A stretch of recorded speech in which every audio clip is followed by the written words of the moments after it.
আমাদের যে ভবনের প্রতিষ্ঠানটি পরিচালিত হচ্ছে এই ভবনের সম্মানিত ওনার মোহাম্মদ নাসিরউদ্দিন হাওলাদার, যার অবদান আপনাদের প্রত্যেকটা সন্তানের পিছনে আছে। তার কোনো নাতি নেই বিধায় আপনাদের সন্তানদের বহুত কষ্ট সে সহ্য করে, সে কখনো বিরক্ত হয় না।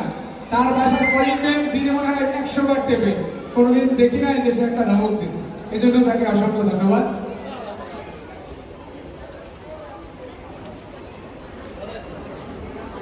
আমাদের আমন্ত্রিত মোহাম্মদ আশরাফুল আলম সাহেবকে একটি পুরস্কার তুলে দিচ্ছেন অধ্যক্ষ মোহাম্মদ হুমায়ুন কবির স্যারকে পুরস্কারটি তুলে দেওয়ার জন্য অনুরোধ করছি। আশরাফুল আলম স্যারকে পুরস্কারটি গ্রহণ করার জন্য অনুরোধ জানাচ্ছি।